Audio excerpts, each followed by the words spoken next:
Shalom, salam sejahtera. Departemen Bakti Wanita Advent Uni Indonesia Kawasan Barat mempersembahkan Renungan Harian Wanita Kristen 2023 disusun oleh Ibu Ria Sinuraya. Rabu 10 Mei dengan judul Menang Kalahkan Dosa. Firman Tuhan di dalam 1 Petrus 5 ayat 8, sadarlah dan berjaga-jagalah. Lawanmu si iblis berjalan keliling sama seperti singa yang mengaum-ngaum dan mencari orang yang dapat ditelannya. Tuhan banyak sekali memberikan talenta kepada saya. Sejak kecil, saya sudah memiliki keterampilan bernyanyi, bermusik, menulis, dan melukis, selain keterampilan-keterampilan lainnya yang berkembang setelah saya bersekolah hingga dewasa. Belum lagi hasil IQ saya yang di atas rata-rata. Hal ini membuat saya tinggi hati sehingga mudah sekali menghakimi orang lain, apalagi yang pengetahuan dan keterampilannya di bawah saya. Dalam memilih teman pun saya sangat berhati-hati. Tidak ingin ada yang bisa menyaingi saya dalam hal apapun. Jiwa kompetitif saya, begitu pula ambisi saya sangat tinggi.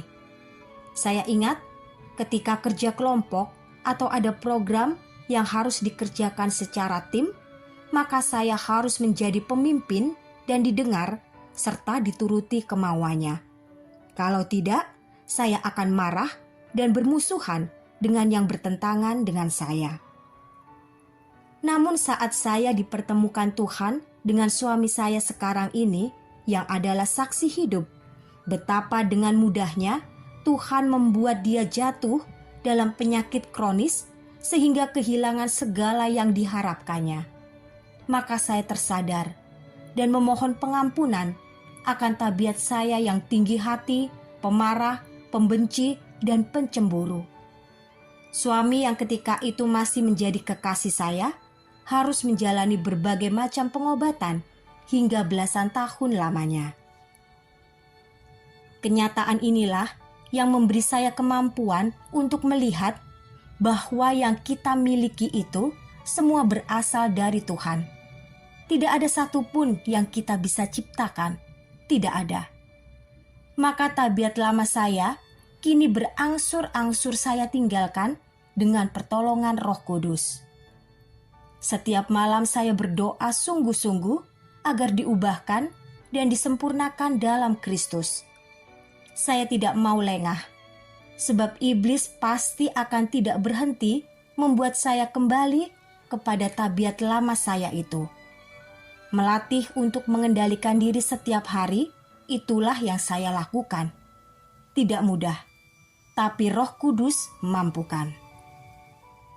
Oleh sebab Kristus telah menang mengalahkan setan sewaktu ia bangkit dari kubur, maka kita harus yakin bahwa kita pun pasti menang mengalahkan godaan setan. Saat Anda menghadap persimpangan jalan dan bingung harus berjalan kemana, maka larilah kepada Tuhan melalui doa dan belajar firman-Nya. Ayat renungan hari ini adalah rangkaian dari nasihat Petrus kepada para gembala, penatua, dan orang muda. Demikian jugalah kamu, hai orang-orang muda, tunduklah kepada orang-orang yang tua. Dan kamu semua, rendahkanlah dirimu seorang terhadap yang lain. Sebab Allah menentang orang yang congkak, tetapi mengasihani orang yang rendah hati. 1 Petrus 5 ayat 5. Dilanjutkan dengan sebuah ajakan dan jaminan, lawanlah dia dengan iman yang teguh, sebab kamu tahu bahwa semua saudaramu di seluruh dunia menanggung penderitaan yang sama. Dan Allah, sumber segala kasih karunia, yang telah memanggil kamu dalam Kristus kepada kemuliaannya yang kekal, akan melengkapi, meneguhkan, menguatkan, dan mengokohkan kamu, sesudah kamu menderita seketika lamanya. Ialah yang empunya kuasa sampai selama-lamanya. Amin. Kiranya Tuhan memberkati kita semua sepanjang hari ini.